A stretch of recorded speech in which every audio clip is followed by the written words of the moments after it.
Here we go. Now live. Hi, everyone. It's going to be just a couple of minutes whilst we let everyone flood through the gates, the virtual gates. And then we'll intro the wonderful people we've got here and start this thing, I suppose. You should be able to chat and let's bring up the chat. Let's see if people are saying. You should be able to chat and ask questions at the bottom of your screen. So feel free to start doing that. Wave, say hello. Questions already. Hello. Yeah, so questions, the questions, make them questions about the meetup. Hopefully those will come in as we kind of talk through. We've also got some questions that we prepared earlier that you guys have submitted on the registration page. You can also just do general chat. Hello, Michael from London. That's it. We're trying to split between Europe and North America today. You're going to hear some different accents. Don't be afraid. Everything's fine. It's just the power of the internet.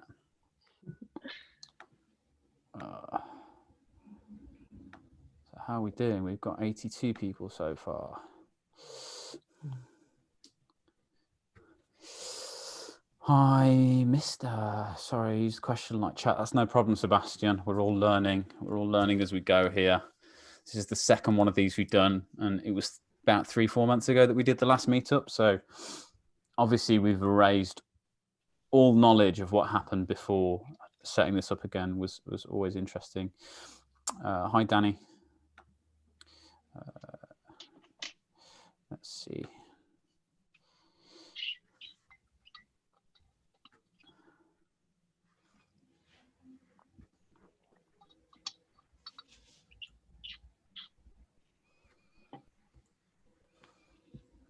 Well, Felicity's hitting us with questions right early on. If you whack that in your question, in the questions section, Felicity, I'm sure one of the guys will be able to answer that for you as we go through. It might get lost in the chat. So for the people that are here, if you've got a question for myself or Jason or any of the panelists who I'll introduce shortly, then whack that in the Q&A section. We'll try and pick questions out as we go through.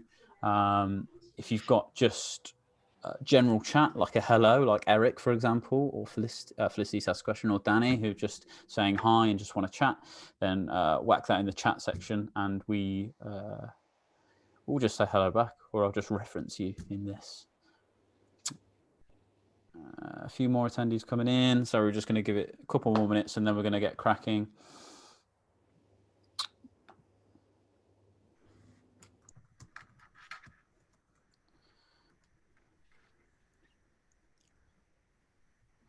How are we, guys? Talia, Samantha, welcome. How are you?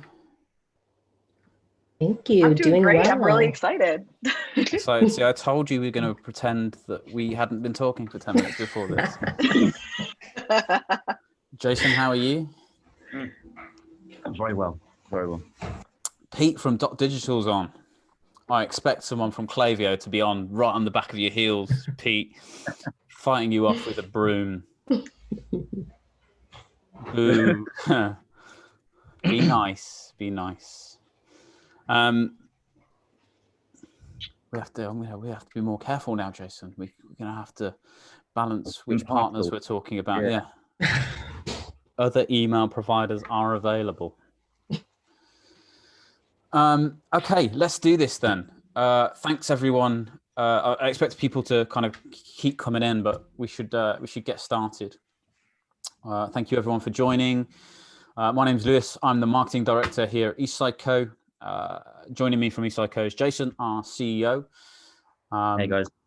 For those of you who don't know, Eastside Co is a Shopify agency at its heart. We build phenomenal Shopify websites. We also have a whole bunch of apps in the Shopify ecosystem. We have a wonderful team of marketers, project managers, developers, designers. Anything you can think of within e-commerce is probably something that we cover. but I'm really not here to sell us. You can check out our website, eastsideco.com, and that will tell you everything you need to know about us. Today is all about helping you guys. Joining me and Jason, we have Talia, Director of Marketing UK at Yotpo. Hey, Talia. Hi. Talia, really excited to be here. Thank you. No, thank you for coming. Talia, I've learned, is from New York, hence the accent, but is in London right now. Enjoying it from what I hear. Yeah. Yes, I tried to tell you, as Samantha and I said at the beginning of the call, I think you're the one with the accent. Yep. Well, as far as I'm aware, we're all speaking English, and therefore I have the non-accent. You guys have adopted it and adjusted it to your own means, which I'm happy with. That's fine. True. Those are facts. They are facts. And then beautiful segue there into Samantha, business tutorials producer at Shopify. Yeah. Welcome. Thank you so much for coming. Thank you so much for having me. What does business tutorials producer at Shopify mean, Samantha? So basically, I produce education for Shopify Compass. So Shopify Compass is our learning platform for entrepreneurs. And after working with merchants directly for a long time, I decided to move into creating education for our merchants. So we create pieces of education so that you can apply them to your business and make more money. Make more money, that's the key. Nice. Awesome. So first thing I'm going to do is pass over to Talia, who's going to do a short presentation. I'm not going to tell you what it's about. It's going to surprise you as she goes through, but it's going to be good. I will be largely muted for that period, as I'm sure will everyone else. And then we'll go into the answering questions, talking around the presentation, and yeah, trying to make everyone more money through Black Friday, Cyber Monday. Cool. Thanks, Talia. Over to you. Thank you. So when we started this kind of putting together this meetup, Lewis came to me and said, Talia, can you talk for 5 minutes about quick wins for Black Friday, Cyber Monday? And I was like, sure. And so we have 5 minutes to get in some quick wins in a quick way. As Lewis said, I'm Talia. I'm Director of Marketing for Yotpo's UK Europe office. If you don't know what Yotpo is, and this is the last time I'll get pitchy in this presentation, we're an e-commerce marketing platform. It's a bunch of tools that are integrated to deliver amazing customer experience and ultimately make more money. That's everything from ratings, reviews, visual customer UGC, loyalty, referrals, and landing on SMS. I'm ending with SMS because this is where I see the highest potential for you to make money on Black Friday, Cyber Monday. This is where you're going to see really quick wins. So jumping into the content, first of all, the SMS market is blowing up. There's a lot of competitors to Yotpo in this space. I actually think that's a great thing. Everything I'm talking about here, I'm not trying to pitch you on Yotpo. I'm just trying to pitch you on the value of SMS. But the fact that there's so much movement in the space, that's kind of my first point here.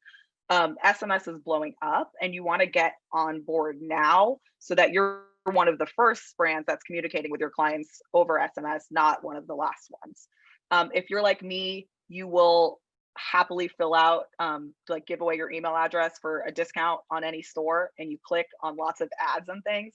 So you might already be getting Black Friday, Cyber Monday emails and ads. I know that I am. So it's already getting noisy and we're 6 weeks out from Black Friday. So this is another thing that's really important about SMS. It's a great way for you to cut through the noise for BFCM. That's just my opinion. Moving on to some stats. SMS is amazing for a few reasons. One thing is that the average SMS open rate is 98%. I just looked this up before the presentation. I saw the average email open rate is like 15%. Please pop something in the chat if you think I have that number wrong. But the open rates are crazy. Going further, 90% of text messages are read within 3 minutes. So it's that quick action. It's not sitting in someone's inbox waiting to be opened. It's kind of popping up and opening right away. And then SMS is seeing 6 to 8 times higher engagement rate than email. People are not only opening the SMS and reading it, but they're clicking on the links. They're writing back to the SMS. So it's really, really high engagement. This was something I got from Shopify. Thank you, Samantha. They reported that in 2019, 69% of Black Friday, Cyber Monday sales were completed via mobile on Shopify stores. So you want to focus on that mobile first experience, and SMS is a great way to do that. It's clear that your shoppers they're on mobile, They're down to text with you. So you should be leveraging that. So getting into the quick strategies with a couple of minutes left in the presentation. First of all, when it comes to SMS, the first thing you have to do is build your SMS subscriber list. Obviously, nothing's going to work if you don't have people's phone numbers. So there's a few different ways you can do that. One is the classic pop-up that's like, give us your email for 10% off. Like I said, I fill those out all of the time. No one ever asks for my phone number. I would give you my phone number. I just want the 10% off, email or phone number. So if you have those kind of pop-ups and you want to start using them to collect people's phone numbers, that's a great thing to do. Because like I said, I already know everyone that I put my email in for, I'm going to get a Black Friday email from them. I'm probably not going to get any Black Friday text because none of them have my phone numbers yet. Another cool thing that you can do with text is you can have a number that people texted and they automatically become a subscriber on your list. So I have an example here of a pop-up that when you click on it, opens a pre-populated text that someone can send to become a subscriber, or you can promote that number over social media so people can proactively text it and become subscribers on your SMS list. Another thing is just signing customers up for your SMS subscriber at checkout. Like I said, this is like the first point into like having a successful SMS strategy. It's relatively easy to pull off. So these are just some ideas for how you can do it. I'm sure there's like a million ways to sort of grow your SMS subscriber list. And then what do you do once you have all of those SMS, all those phone numbers? We have like a little bit of a strategy that we like to use for SMS. Like I said, SMS is all about quick opens and quick action. So this is something you want to do really, really close to Black Friday, Cyber Monday. So day before Black Friday, start sending messages that are like, get excited for the sales coming up to 50% off, whatever is your messaging around that. On the day, obviously you want to be sending people texts and they're going to be able to action on them really quickly. Then you have a couple of days in between Black Friday and Cyber Monday where you still want to push the sales still going on. And then of course on Cyber Monday, you want to close that off with a kind of urgency, last chance to get the deal message. So those are just some ideas. Once you build that subscriber list, what are you going to do with it? You want to take them through this flow. Finally, abandoned cart emails. Probably a bunch of you are using them. Again, as an avid online shopper, I get them all the time. Try shifting that into SMS. Again, you're going to get that faster response rate. So here we created a flow where the trigger is an abandoned cart. We're giving them 15 minutes to abandon that cart. And then we're creating different messaging and different discounts based on whether they are a first-time buyer or a loyal shopper. But the idea is, another thing that's cool about SMS is that you can really personalize it and target it per shopper. And that hopefully I went a little over 5 minutes, I think, but some quick wins in a quick way for Black Friday, Cyber Monday. And yeah, if you have any questions, obviously we're going to chat now, but you can also email me at any time. That's awesome. I didn't know the way to get a number was just to offer a discount code. I thought it was more complex than that. That's awesome. A couple of quick questions that we've seen kind of floating in directly based off the back of what you just said. Sure. And I'll get this one out of the way because it's going to bring up, I don't know if it is GDPR that applies to this, the acronym that everyone hates, but Sebastian's asked, if someone buys in their store and they give them the number, can we message them via SMS? Do you need to go through the same kind of active opt-in process that you would with email? Or, what GDPR rules apply to SMS? Is it exactly the same, or is it slightly different? I'm going to answer this how I answer all GDPR questions. I'm not a lawyer, so please don't get your legal advice from me. But to be honest, I'm not sure how GDPR works with collecting people's phone numbers in your checkout. I would assume it's an opt-in, but again, please talk to someone with a legal background. Yes, I would go out on a limb and say it's exactly the same. You're going to have to get an active opt-in, right? Yeah. For any kind of marketing. I would chime in on that too and just say, I'm not a lawyer either. So like that, but I've used one of those for my business before. And just in setting it up, it did say like I needed to change the messaging in the checkout so that people actively know that when they put in their phone number, they could be sent a text message. So I would think that it would be the same for, yeah. I think with most direct to consumer marketing, right? It's about common sense. Is if you're unsure about whether you should be messaging someone, you probably shouldn't, is the answer. And if you looked at it from your perspective, if someone was to text you, would you be happy with that, regardless of the content? I know I've received messages with people using a legitimate interest clause in GDPR, but it can feel intrusive if you are not absolutely sure that that person is opted in. I think especially with text messaging, because it's not like your inbox where you expect people to grab hold of your data in whatever means they can. You give your number out. It's a much higher barrier to entry. So I think some of the things that Talia was talking about in terms of how you collect that data, they're all great. But you do need to be really clear about the fact that you are going to be messaging them, that you are going to be added to a list, and you are going to be talking to them about about marketing and offers and various other things, because it would be a real quick way to annoy someone if they felt like you had got that under false pretenses. A couple of the people answering that question for us, yes, it's personally identifiable information. You need an opt-in. You might already hold this information as well. Like, there's so many companies out there at the moment that send kind of text messages for business reasons, like fulfillment, shipping. Your order is going to arrive on this date. The transactional side of kind of text message, which is so popular at the moment. The store or yourselves, you've got this information somewhere. You may have GDPR opt-ins for emails, which you can then send out and get opt-ins for the phone numbers you've got if you want to try and market your customers that way, I guess. SMS is something we've seen grow massively over the last few years. We built an app called Now Back in Stock, which does back in stock notifications. It's very simple. And I think we were one of the first companies to introduce SMS notifications by back in stock about 4 years ago. And it's been, insanely popular and is an incredibly effective way of bringing customers back in. As Talia mentioned, open rates for emails are 15%. You're much more likely to get a response for customers that want a notification if you send them a text message, as long as it's non-intrusive. Yeah, I mean, you'll still get the open rate. You just might get a heavy. I think it would go beyond unsubscribe for me if you had acquired a number in a way that it would be breaching into kind of complaint territory there. It's just something you want to be careful with. And I think SMS certainly right now is, when you think about it, you don't have unlimited sends for free like you do with email. So you want to be more kind of curated with who you're sending text messages to anyway. Lots of people that we're seeing doing kind of loyalty programs or stuff around their kind of high value customers. So, to get proof of concept for SMS and then rolling it out to a larger list, especially when automation comes into play, because, you're potentially looking at sending out thousands of messages and you want to make sure the return on investment's there. The other question, and again, I don't know what the differentiation with this is Adam has asked WhatsApp versus SMS. WhatsApp has its own little marketing thing going on at the moment, right? And SMS is more, I don't know about acquiring the customer base. How do you guys see those two things working in conjunction? Are they very separate? Should they be treated as the same? Do we not know? Should I jump in? Jump in, Talia. Yeah, I think it's interesting because it's funny how my text inbox has almost become exclusively for transactions, because the people who text me are like my bank.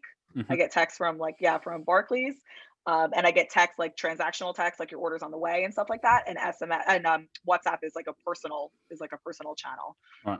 So I think in a way there has become that differentiation where brands are communicating with me over SMS and my friends are communicating with me over WhatsApp. So I would treat them kind of differently, because I do think that WhatsApp is a more personal place, and there is that, you may be, why is a brand sending me a WhatsApp message? That might feel a little weird, whereas SMS, it does feel a little bit more natural. So it's almost that shift from your standard text message number is becoming a new inbox of sorts. Yeah. A slightly more exclusive inbox, but an inbox nonetheless. And something like WhatsApp or, a private messaging service is becoming more like what your messages were before. Okay, interesting. How would you encourage past customers to opt in to SMS and keep them up to date with the brand, or is it better to focus on new customers? I would say, just jumping on this personally, I think getting a number from a brand new customer is going to be a much harder thing to do than an existing customer. If it was me and I had a database of customers in a CRM or within an email marketing program, I would be utilizing that list first to try and get numbers for. They're already people you have a relationship with, and I'd start with the people who are most engaged, because they're most likely to trust you as a brand. And that's a big thing when pushing your phone number over to someone is you have to have trust. You have to trust that brand that they're going to utilize that information effectively and in a way that adds value to you, and not just send you a text every other day in the same way that they might utilize email. You can still use some of the stuff that Talia talked about, pop-ups and various other things with discounts to encourage sign-up, but it is a much larger barrier to entry. For me, I will happily give my email address left, right, and center, and I feel like that's information that I can put out into the world quite freely. But my phone number, I'd be much more precious about, really. I don't know about Talia. Seemed to want to just give the number to people for the discount. I'll do anything for a discount. I'm shameless. I hope all of your customers are the same as I am, because if I see the pop up for 10%, I'll give you any information. Okay. So yeah, I totally, Lewis, I think you're spot on. I think it's a higher barrier to entry. That's why you're not getting as many text messages for brands, but that's also why it's sort of like that golden apple situation. If you can get that number and you can text people, it can have crazy return rates, a crazy ROI for you. And Samantha, are you the same in terms of how are you more precious over your phone number than you would be an email address, for example? I mean, I think it's just more so having it available. So just having the opt-in possibility available, because there are brands that I've engaged with before that I maybe never gave them my phone number the first time we engaged, but I came back and I trust you now. So now you can have my phone number. So it's really just making sure that in the areas that, whether it's a new customer or a past customer, if they visit, making sure that they have the opportunity, because it's going to depend on that person's decision to actually give you the phone number. But as long as they have opportunity, then if the trust is there, they'll do it. If they're shameless and want the discount, they'll do it. So whatever it is that the reason is, just making sure that it's there will give you, a better chance at actually being able to use it. Awesome. Jason, you got kind of anything to add in terms of, acquiring what is still fairly protected information from a customer perspective? I think I'd probably echo what Talia, yourself, and Samantha have said regarding building relationships with the customers that you've got. It's a good tactic to use to build upon the foundations that you've already got. The same with an app.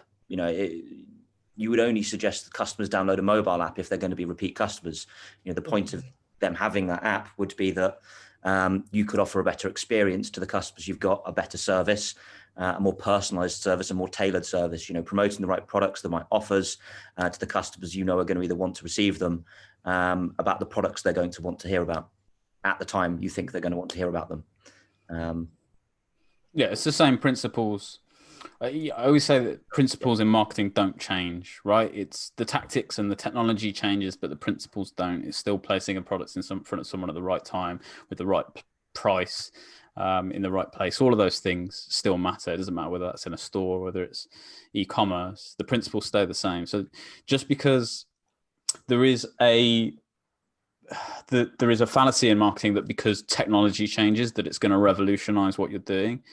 But if you don't have the foundations right, and any company, if you come to any company, Eastside Co, any of the Shopify agencies around, the thing that they will always start with is the foundation stuff. Before we get into SMS messaging, do you have a database anywhere? Have you got email marketing set up? Do you have segmented data? Do you have data at all? Do you have automation flows set up? Is your site in a state that you want to send people to it and it's going to be converting? You don't want to spend money on any of these technologies or tactics until the foundations are right. So those principles don't change. Don't look for new technologies as a silver bullet, because therein lies failure, I think. Yes. Technology doesn't solve your problems. It just helps to alleviate some of the heavy lifting. +1 to all of that. plus one. That's a yes. We're talking Google. That's a Google Circles. What was that social media network called? The Google one. I don't even remember. That's how good it was, Something. guys. It was what, yeah, Jason? Clearly. I think it might have been Circles. Yeah. Google Circles. Everyone but yeah, I think that. Everything that you just said there is so key. It just reminds me of, like, people are always asking, what app can I use to do this? What app can I use to do that? And oftentimes it's exactly that. Like, make sure that the foundation is right before you even think about an app, because a lot of times people think about an app solving a problem that they probably need to solve strategically. It's not the app that's going to fix it for you. So I love that. Awesome. Thank you. It's almost like we're all in agreement here. I like that. Okay, that's great. So we focus quite a lot on SMS, which is, again, great. Like, tactically, it's a superb thing, and we're seeing a lot of growth in it. We've talked about some of the challenges around SMS. Just in terms of, let's talk Black Friday, Cyber Monday in general. A question we see, this isn't a question that anyone's asked, but it's a question that we've seen come through quite a lot of people is, should I be taking part in this? Like, I think it's a valid question. Should I be discounting my product? Should I be taking part in this sale period? If not, why not? Or if so, why so? Samantha, do you want to start on that one? See some nodding from you. Yeah, no, I think it's definitely a question that we get at Shopify all the time in terms of people deciding what they're going to do for Black Friday. And me personally, I always kind of give people the advice to do what you can with your business, because at the end of the day, you know your business. Sometimes people's margins are just way too thin. There's no way that they can offer the type of deep discounts people are offering, but there are other ways that you can participate. So one strategy that I often tell people is to bundle items or offer like a buy this and you'll get this other thing when you're trying to move maybe your slow moving inventory. So if you have things that have just been sitting around for a while, instead of discounting them, instead of discounting your products in general, making a bundle or adding it to something else and saying, if you buy this thing that I really want you to buy, this thing that I can't seem to get rid of, you can have a discount on it. And that often helps. So just thinking about it again strategically. So just knowing where your business is at and what your business needs, and then coming up with some type of strategy to push that. So you can use like scarcity and say, we're launching this thing and we're only going to have 100. It's not a discount or anything like that, but it's the scarcity of it. People want to buy it because there's only 100. So thinking about your strategy from that standpoint. Awesome. Talia, anything to tag on the end of that? Yeah, +1 to what Samantha said. I think what's interesting is actually the thing about Black Friday is you can't pretend like it's not there, right? So even if you're not providing discounts, you should address Black Friday in some way. I know that in the past, I've gotten emails from brands that they'll say, here's why we're not offering discounts on Black Friday. Like, we can't, like, or our products are too premium. We're not going to offer a Black Friday discount, but we'd love to see you in our store. It's still holiday season. So I agree with that. Like, do what you can for your business. If don't feel compelled to offer a discount, you can offer early access. Like, there's a million things that you can give people that are not a discount, but some acknowledgement of the day and how you are participating or not participating in it, I think is important for everyone. Absolutely. Jason, anything to tag on to the back of those two? You can say +1 as well. This is a new thing we're doing. +1 previous comments. Should I say +2 then, because there's 2 comments? Yes. Yeah, the maths might get difficult by the time it gets to me, though. +4 or 6, I don't know. All right. Yeah, obviously, merchandising strategies on Black Friday is incredibly important. Making sure you achieve the average transaction value you're going for, still after heavily discounting products. Trying to be sensible shopkeepers, looking at how your stock's been sold through, and grouping products is obviously a very smart way to make sure that you're not just discounting or blanket discounting for the sake of it. There is a little bit of trial and error as well. For some brands, this might be their first Black Friday, Cyber Monday, and they're a little bit lost. And for other brands, they've been doing this for 10 years. They know what works. Their mantra is either we don't do it, or we will build out special ranges for Black Friday, Cyber Monday. And as Talia said, give those kind of early releases and that scarcity. Either, their capsule ranges that are limited edition, or new lines that they're bringing in just for Black Friday, Cyber Monday, as a range alongside the core products that they offer. So there's a whole host of different kind of tactics and options out there. And I think there's a question from Grey Ghost Bakery regarding baked goods as well. It depends what products you're selling, as to what's going to be appropriate. If you're selling consumables, are you going for customer acquisition because the lifetime value of the customer is going to be so much higher, so you can heavily discount the first, new customer acquisition strategy? Or is it to re-engage with old customers? Like, what's your objective to get out of Black Friday? And again, this might be something that businesses have been going a little while, might be thinking about a little bit more strategically, rather than just making revenue. Turnover is vanity, profit is sanity. And anybody that's looking to do this, I think they need to do it in a way that makes sure that it's sustainable for their business, rather than just doing it because they're trying to keep up with the Joneses. Yeah, it's still really concerning to me how many people we get come to us. And, one of the first questions we ask is, what are you trying to achieve? And kind of secondary to that is, what have we got to work with in terms of acquiring new customers? Like, what is your cost to produce the goods? All in, what's it going to cost you to produce this and send it? And it's really, really concerning how many people still don't know those basic numbers when it comes to e-commerce. I don't know how you price something without knowing how much it costs, really specifically. And only then can you understand how much you can discount by, and whether that's sustainable for you. Like Jason said, you might be willing to break even on Black Friday, or if you really understand your lifetime value, you might even be willing to make a small loss on acquiring new customers, because further down the line, if your baked goods are absolutely delicious and once you have them, you just want to buy more and more, which I'm sure they are.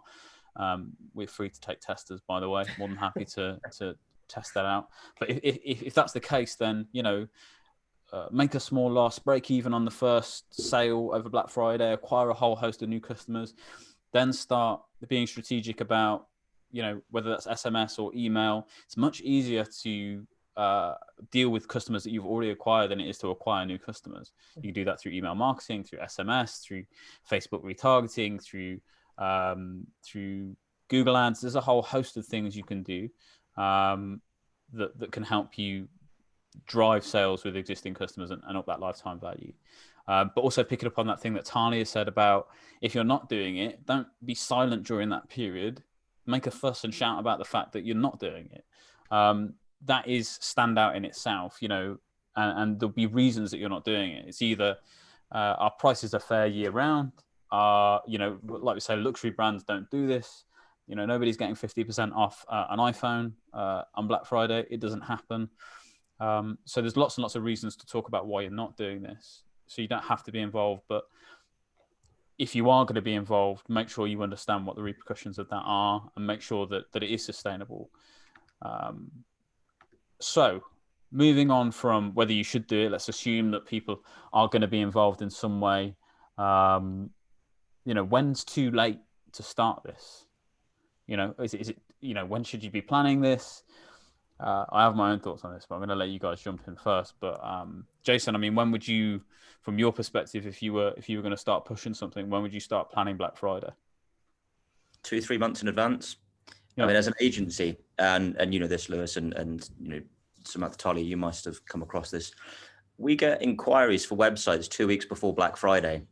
And it's hilarious when we turn around and tell them, we can't build your website in 2 weeks to the level that you want it. It's just not achievable. And it's the same with anything. The more planning and preparation you put in, especially if you're going to be merchandising differently, configuring bundles, configuring products, that's work that needs to be done months in advance to make sure that you've got the stock availability to deal with any throughput, and you've got an idea of how you're going to roll this out strategically across the different channels that you're going to be, different touch points that you're communicating with your customers on. So yeah, I would say 2 to 3 months at least. I know that's probably a bit short notice now if everybody's kind of thinking about starting. We always do these meetups and say, if you haven't started doing this yet, you're slightly too late. You're in digital, so there's, you can be lean and you can move quickly and all of the other buzzwords that people are going to use. And you're still really early for next year. So exactly. No, but I always look at Black Friday as like, a lot of times, like even in my business, like we get a lot of our just, acquisition of leads in that time, where people are just subscribing to our email list and subscribing for whatever, and they may not purchase during that weekend, but the amount of subscribers we get, we're able to nurture them all year until the next year. So yes, it's late in terms of doing that for having that type of nurturing. You can still do a lot during the next couple of weeks and actually still get sales, still get leads, all those things. But it's obviously better if you have the time to plan out your strategy and really nurture leads and not just like throw a sale in front of people. Talia, I'm going to guess that you're going to +1 that. That's got to be the case. I want you to really fundamentally disagree with Samantha at some point, or Jason, or me. You guys are so wrong. You can start a week before Black Friday. No. Totally agree. I think like with everything, there's little strategies that you can do, right? Like, I just don't want people to walk away panic like if they haven't started. There's strategies that you can employ now to make it work for you to see even just a little bump from Black Friday. What's true, no matter what you do, is people are going to be shopping on that day, right? Like everyone's hidden e-commerce, looking for discounts, whether or not they're there, they're buying stuff. It's a huge shopping day. So there's little things you can do to try to take advantage of that. I mean, I suppose it depends on kind of what infrastructure you're working within, right? If you're a lean startup and you are, managing the stock yourself, et cetera, it's just kind of you and maybe a couple of other people, and you do understand the cost of goods and all of those other things, you can throw an offer up 3 days before. Would it be as impactful as, nurturing and building people up to an event? Probably not. It's the same as any other event, right? This event, for example, we probably started planning 2-3 months ago. And I say Matt in the background did all of this work. We just turned up on the day.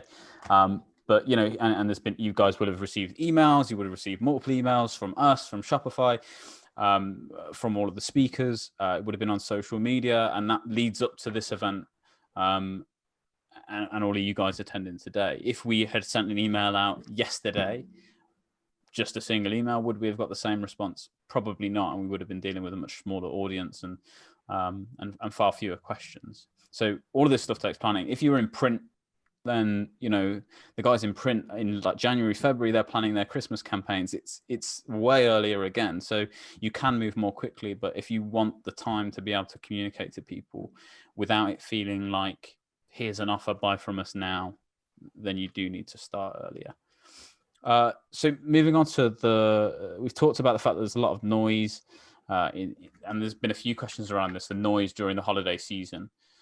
What are your we've touched on this with, starting early, starting to collect data, but what are your top tips for standing out from the noise? It's a really difficult question. Firstly, standing out from the noise, and then can you do that? Secondary to that, can you do that on a limited budget? I think the question is, how do you stand out as a brand in a very noisy environment, usually in a very noisy, busy environment anyway? You can answer it now. Somebody's at the door. I've got to have to sort that out. It's very convenient, isn't it? When it's like he said, and the lottery numbers are, oh, sorry, I've just got to go. Now he's left you guys in the lurch. He's set you up. It's about standing out. It's too late now, Jason. It's too late. We've solved the Black Friday standing out from the noise problem. Okay, great. No, carry on, please. So talking about standing out from the noise, not just on Black Friday, but in general, right? I think standing out in general, how does your brand stand out? What is your point of difference? How do you communicate with your customers? How have you acquired that customer base? Why are your products better than everybody else's that are selling those in those vertical? If you're lucky enough to be in a vertical where there's no competitors at all, great. But if you're not, how are you standing out? And make sure that you're using the personality that you've built as a brand alongside the Black Friday campaigns that you're putting out there. Don't sacrifice the brand equity that you've built up by just discounting again. If your brand is funny and quirky, make sure that messaging comes through. Be playful with what you're doing, and have a point of difference. I think that would be my approach. But always try and make sure that you lean on where the brand is and what makes the brand great, and make sure that's the continuity is all the way through whatever you're putting out there for Black Friday. This is, I still think, a key difference that lots of people don't understand, and it's building a brand versus selling a product. they're not the same thing. Like, I don't know if anyone's got anything to, like, Samantha, like, if you could build on that a little bit, you know, how do you see the difference between those two things? Definitely. It's actually just building off of a little bit what Jason said in terms of like knowing your brand, knowing where you're at, and it's also just like knowing who you're serving. And so like giving that personality and all of the things about who you are as a brand and making sure that you're speaking to the people that you actually want to serve. And so when it comes to like branding and just having a brand in general, it's really just like the things that make you stand out, like exactly that, like what makes you different, what's the differentiator, why would somebody come to you as opposed to going to someone else. A quick example would be like Shopify. Our thing is making commerce easy for everyone. Like we just want to make it easy. So in everything that we do, we try to make it easy. When I'm making videos, I try to keep the language easy so that it doesn't feel really technical and that kind of thing. And that's our brand. Like across the board, you should go on social media and it should still feel easy breezy. And that's really what comes in when I think of branding. But yeah, when you're trying to stand out, you want to make sure that like you're speaking to the person that you want to serve. So is there something in particular about your product that is going to speak to, say, a mom or whatever the case may be, and you need to highlight that thing because that's what they want to see, not necessarily what you think is the greatest thing to highlight, but the thing that's going to, you know, hook them and make them say, oh yes, like I am that, I need this thing because it's solving a problem for me. So thinking about that behind everything that you're doing. And I think that's key, right? It's not, your brand is not your logo, it's not your font, you know, it's not even your tone of voice. Those are all elements of a brand, but none of those things alone are the brand in itself. And kind of leading on to, you know, how you do this on a lower budget. Dollar Shave Club is always the go-to, right? If you look at their original advert, for anyone who hasn't seen it, it's fairly low production value, but just really cleverly written, absolutely in the tone of voice of that brand, and it went viral. And I think too often that's something people try to go and create, right? We're going to create a viral thing. I think there's elements of you being able to engineer parts of that, make it more likely to be viral, but inevitably, if you try to create something that's going to go viral, it absolutely won't. But if you look at that, that's limited production value, but really high impact, and absolutely talked about the product and the brand very, very clearly. But then they followed that through with everything they do. So you talk to customer service, you know, it's the same tone of voice. Monzo is another good example, you know, of banking. If you talk to the Monzo customer service, one of the only banks in the world, I think, where customers actively want to speak to the customer service representative, because it's the same tone. It's the same, you know, it's like talking to your friend about managing your money, and you absolutely trust those people. Have you, in terms of standing out on a budget, Talia, have you got anything you can kind of build on that? Yeah, so I think what, like, elements of what everyone hit on, like even with Dollar Shave Club and also with what Samantha was talking about, is like it's finding out who your customer is. It's speaking to that customer. And there was this thing we used to say at Yotpo, that like the future of commerce is not brands talking about how great they are, it's customers talking about how great they are. As much as you can use your customers to spread the word for you, if they love you. I talk about brands that I love all the time. Like, and I'll give a plug now for Allbirds, like an amazing brand, great shoes that I love, and great customer service as well. And that's something where like I will go to people and say, go get a pair of Allbirds shoes. It's 30 days. You can return them if you don't like them after 30 days, like, you know, but they're so great and you're going to have an amazing experience with them. Making your customers your advocates, that's kind of the lowest budget thing you can do, right? Because you're not like, you're not paying for that. So that's what I would say, using your customers in that way, getting your customers to talk about how great you are. That's and you'll never ever do that by trying to make a quick buck. Like, you'll never ever do that by just trying to sell a product. Like, you have to play the long game in order to do that. There's lots and lots of great examples of that, and it's, you know, it's all about, I think the best way to do that is to offer value when you absolutely don't need to as a brand, because those are the moments where it matters, right?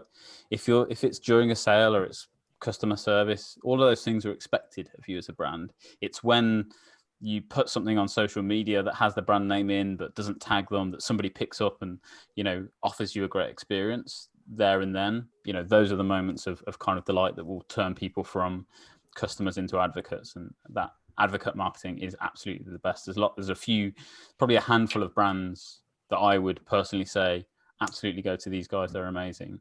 And talk about them, even if some of them I'm not a customer of myself anymore, but still highly recommend to other people. That's a sign of a really good brand. Awesome. So in terms of the balance here, we talked a lot about Black Fridays. Obviously, there's a lot of messaging being pushed out. We're talking to people maybe more significantly, more consistently than we would throughout the rest of the year. Whether that's for good or bad, you know, I'm not sure, but how do we find, or how can people find a balance between, you know, trying to push their product and their offer and ensuring their customers don't go insane with the inevitable flurry of emails they receive over this period, from now until Christmas? You know, how do you balance that as a brand? Talia, I don't know if you want to start off on that one. I think you know what my answer is going to be: SMS. SMS, but like, of course yeah, it is. I mean, yeah, I think, but that is really the thing that I always think about this year is the overload. And I think we actually talked about it earlier when we talked about consent and opt-in. Actually, it was really interesting because I think, Lewis, you said something really interesting about, like, if you don't feel like you should get in touch with somebody, you probably shouldn't get in touch with somebody. And I was thinking about how I'm not mad if Allbirds, for example, I hope someone from Allbirds is listening. If they email me, I'm not mad about that, right? I love that brand, and I'm happy to hear about Black Friday, you know, a new like color drop, whatever it is. So I think it is part of, like, going way back, cultivating that great, trusting, loving relationship with your customers, but also experimenting with these new channels that you know are not going to be overloaded, like SMS, or if you know it's going to be different per brand and per industry. If your industry is not one, you know, you might see an opportunity on like Instagram that you know that your competitors aren't advertising there. So it's finding those little things that are going to kind of stand out.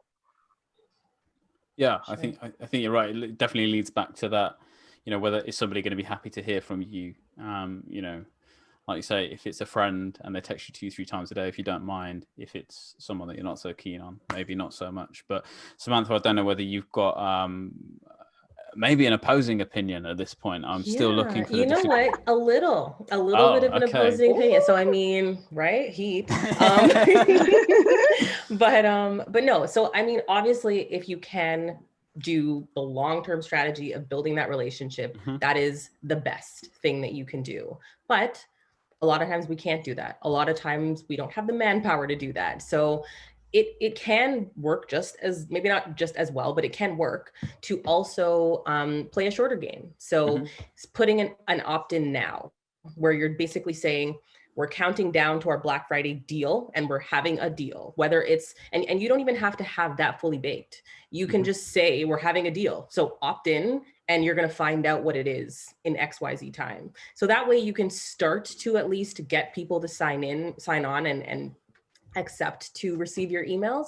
And then that way they're expecting a deal. Like, they know that they've come here just for the deal. They know that you're going to email them just about the deal, and that's okay too.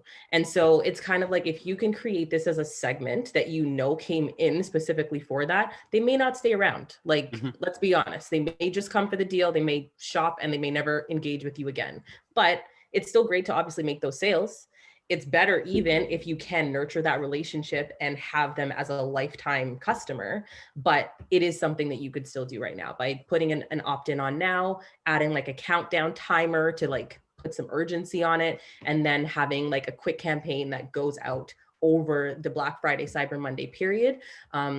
It definitely still works. It's not ideal, like I said, but it still works. So you can definitely get sales and get new leads and customers that way as well. Just going to take a short break here for the standard. There's a pet on the call. I was going to say, I see cat ears. You've got to go away. This is not the time for this. And you can buy Midnight on Black Friday for £1,000. She will appear on all of your calls. It's like 10 minutes till she's due to be fed, and she's just hassling me.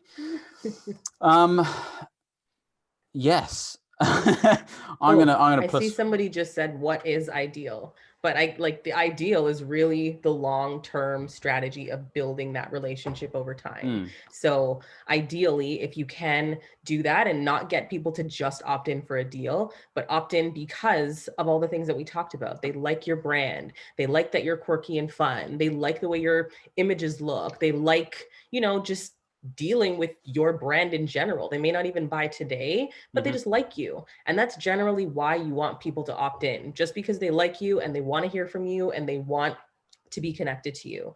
The opposite of that is opt in for a deal, which they might opt in for a deal and then find out that they like you. And that's cool too. But it's just a different way of people opting in. So ideal is always the long game.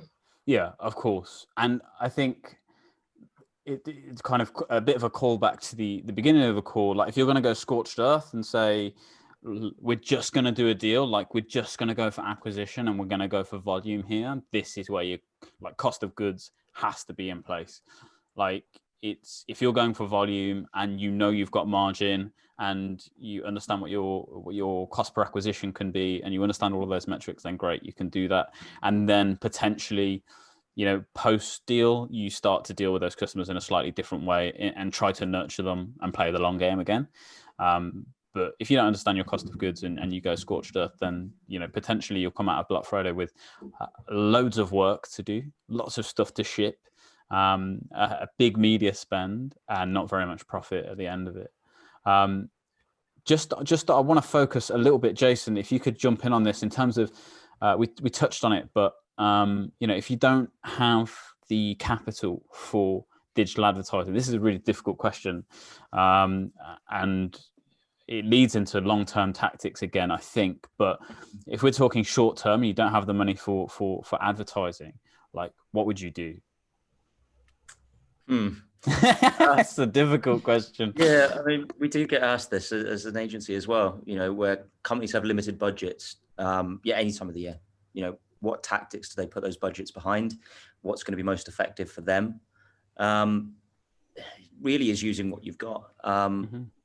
There are ways you can be effective with the customer base that you've got to try and generate, as Talia mentioned, brand advocates. Rather than spraying and praying on social media where you've got a very competitive kind of, competitive marketplace, the cost per click might be incredibly high. Depends what vertical you're in. I guess for me, it would be assessing the competitor landscape and working out exactly how you can differentiate yourself from all of that noise. I'm the type of person that's built a business being a bit guerrilla and picking the phone up to customers and just having a conversation with them, seeing if they know anybody that would like my product. Like, it depends how far along you are on your journey of building your business and how much you're willing to kind of put yourself out there. Like, if you don't have marketing to put yourself in front of customers, go and stand on a high street and start selling products. Like, I know plenty of people that have built businesses off market stalls that are now huge e-com businesses. I know it's a bit militant, but yeah, like, it depends what you're playing with and where you are in your business. There are other providers out there that would be able to potentially lend you capital. We work with a number of them, ClearBank. So, if you're a bit kind of cash strapped from a, advertising budget point of view, capital expenditure point of view, there are options out there. But yeah, like I said, it depends on vertical, depends on where you are on your journey. But research where your competitors are, research what your competitors are doing, see if you can pinch some ideas off them that you can implement yourself without having to pay agency fees. Like, if you can do things yourselves without incurring huge costs with other third parties, do it and try and use the money that you've got appropriately on gaining awareness rather than paying other people to do work that you might be able to do yourself. I know that's a bit more of a holistic business approach, but yeah. And you always know it's a good answer when the owner of an agency is saying, "Don't go to the agency yet." I think it's no. I do think it's honest, and it's a good way to look at it. Like, if you're in a position where you're a one-man band, then if your approach to a business to start with is, "I'm doing this to make money," I'm always a little bit wary because it gets very boring very quick if you're just after quick wins. And this is still a bit of a difficulty in the Shopify ecosystem because there are so many, drop shipping, not saying drop shipping is bad generally, but there are so many drop shipping, get rich quick kind of videos and courses out there that there is currently an inextricable link between Shopify and that thing. And actually, it's not, the kind of behavior is not building a brand. It is just trying to make money. And if you don't make money quickly, that business gets very boring very quickly. And I think as a startup or somebody who's trying to drive traffic with limited budget or try to drive conversions with limited budget, unless you really love that product and that business, like, you need to go into it knowing it's going to be difficult. There's a nice segue here into this kind of comment question from Liam Green. Companies who have a huge following in their hometown looking to branch out across the UK, 85% of their traffic from their hometown. I actually think Liam's done exactly the right thing for a startup, right? He's built a really loyal following, very, very well known in quite a small area. Probably has, started by getting products out to their friends and, pushing out, who will take this for free and wear it, who they're my target consumer.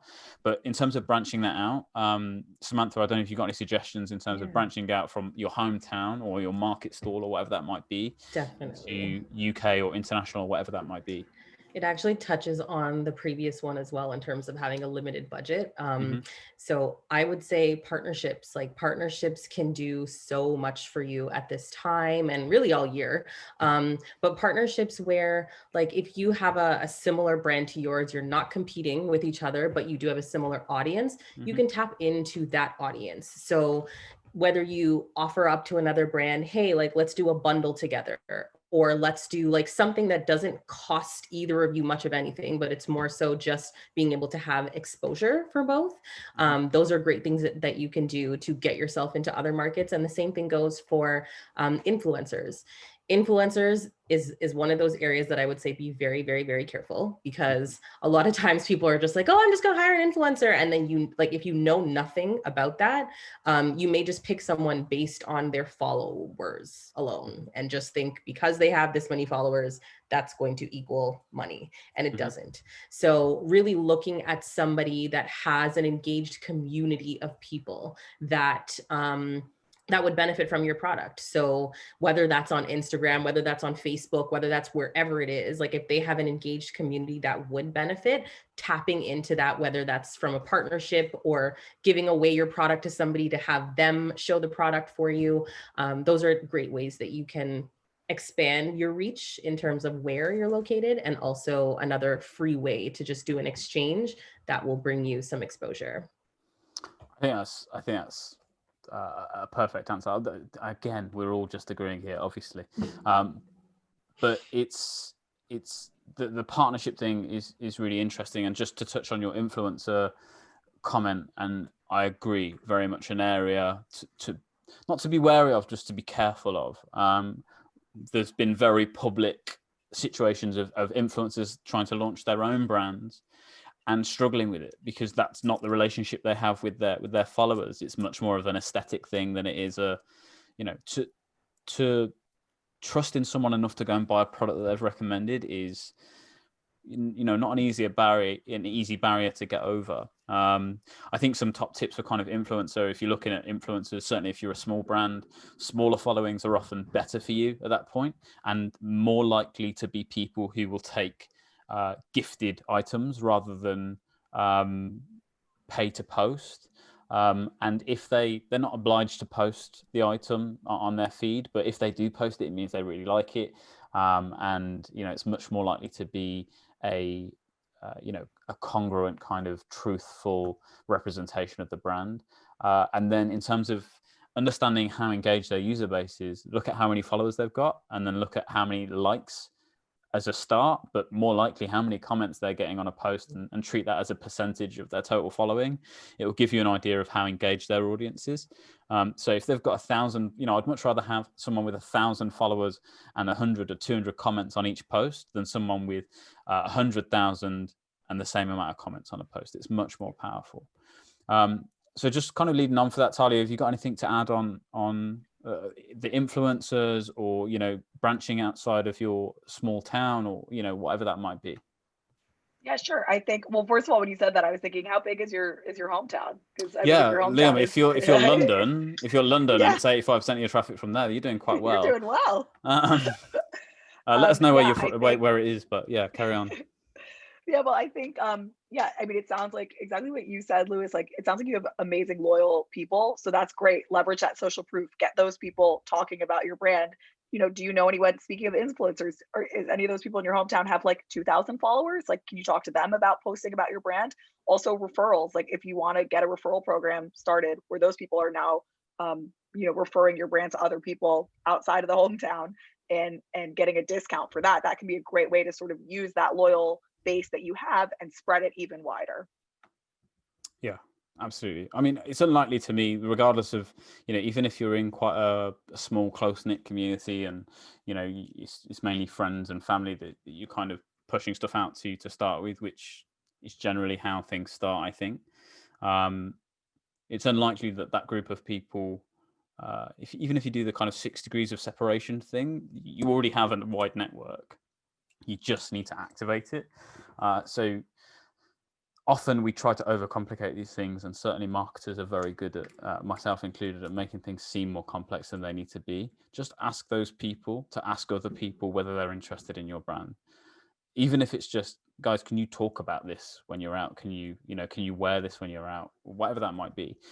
There's always, everybody kind of knows someone who is, semi-influencer or has a few thousand followers, or based in Liverpool, whatever. I don't know what your industry is, but say, for example, it's popular with skateboarders, then you're going to be around people who are skateboarders, and someone will know someone who's a marginally famous skateboarder. Just get it to those people. Also, I say this all the time, and it's going to become difficult at some point, but Instagram still allows you to message people without them following you. That won't last forever. Just message people and ask them. It's a numbers game, though. 99% of the time, they won't reply. But when they do, give them a free product. Your product is it's not cash, but you can use that to send out to people. The more people you get wearing it, showing it off, then that's definitely going to be the way forward, I think. Jason, anything to add to that one? No, actually, I think you summed it up really nicely. Oh, thank you so much. Right, I think we're probably approaching the point at which people are finding the sound of my voice tedious. Thank you, everyone, so much for coming. I don't know, guys, is there anything? I'll go through you one by one here. I'm going to put you on the spot. But just if you were going to sum up Black Friday, Cyber Monday, and the key takeaway from this event, bar Midnight the Cat. Someone said they were happy to see Midnight the Cat, which is nice. Bar that, Talia, what would be your key takeaway for people after this event for Black Friday, Cyber Monday, or Christmas, or whatever that applies to? I was going to say, definitely give me discount codes. I'll do anything for discount codes. Yeah. No, I think I really loved a lot of what Samantha said about there is like a lead up to Black Friday. Take advantage of Black Friday, but what's most important is what you do after Black Friday. Black Friday is just one day of the year, or let's call it like 4 days of the year. You have a whole year to get those shoppers on your side, to get them coming back, to retain them. So do some cool stuff. There's quick wins for Black Friday, but what's really important is what you're going to do with those shoppers in the follow-up. Awesome. And if people want to find out more about what you guys do at Yotpo, they want to talk to you, they want to offer you a discount code maybe, how can they get in touch with you? Sure, you can email me at talia@yotpo.com. We're at yotpo.com. Okay, awesome. Please get in touch. Samantha, you've got to top it now. You've got to make it better than what Talia said, so no pressure. Well, I can't make it any better. I'm just gonna, again, +1. And then I'm just gonna say that ultimately you want to just figure out, like, in the same thing, but in different words, you want to figure out what your goal is. So what is your goal for Black Friday? Is it just to make money? Is it to get leads? Is it like, what is it? So figure out what that is, and then bake that into your strategy long-term. Like, ultimately, it's always better to have a long-term strategy. So if you can make that the jumping off point for your strategy going into next year, that's the best way to look at things. Awesome. And if people want to see some of your tutorials, courses, find out more, how do they do that? Sure. So you can head over to shopifycompass.com. That is where all of our education is housed. So you can take our courses, tutorials, all that stuff there. And for me personally, if you wanted to reach out to me, I don't love email. So I will say reach out to me on Instagram or even LinkedIn is fine too. Okay, awesome. People are throwing discounts at you left, right, and center, Talia. Oh, Shameless. I'll take discounts too, just saying. Welcome 10 for £10 off jewelry. Jason, how would you wrap up this experience? Experience. Yeah, so I guess my advice would be to just do what's best for your business. Don't heavily discount just because all your competitors are doing it. Make sure that you're doing things that are sustainable on the long term, and plan in advance. Even if you can't get everything you want to do now, just heavily discounting for the sake of it to shift product might not end you in the best position come the beginning of next year when you don't have any product. Think about your stock replenishment. Think longer term. Maybe start planning for next year sooner as well. Awesome. I'm going to kind of wrap it up by saying this is just 4 days, and we make a big deal of it in marketing, and it can be a big deal, and you can make significant amounts of money. You can make significant losses if you do it wrong. It's a very exciting but also quite a risky time for any business. So do focus on the long term. If this passes you by and you just make what you did in a normal month, that is fine. There is nothing wrong with that. I would maybe rather make my money over the full year than make it over the weekend.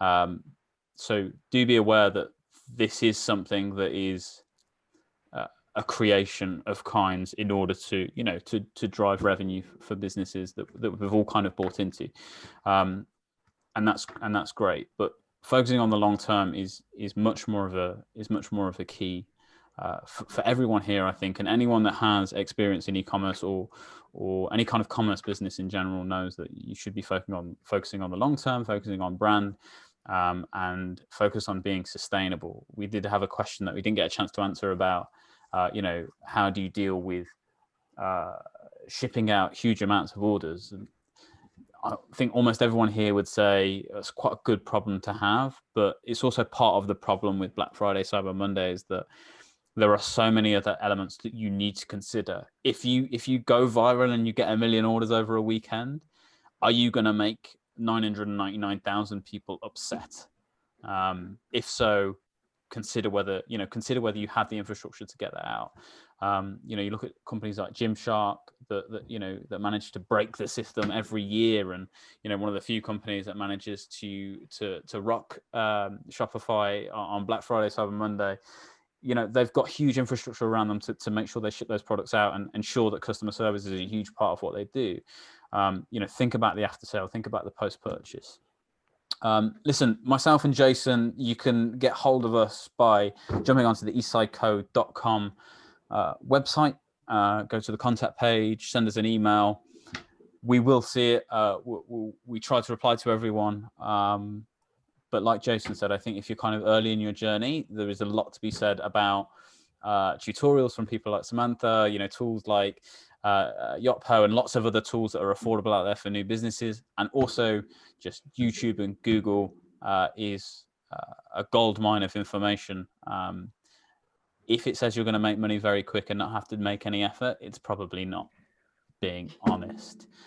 Thank you so much for everyone for coming. Thank you, Talia. Thank you, Samantha. Thank you, Jason. And we'll be doing this again in about 3 months with a new panel of people. So please join us then. Matt, our content guy in the background, he will definitely email you again.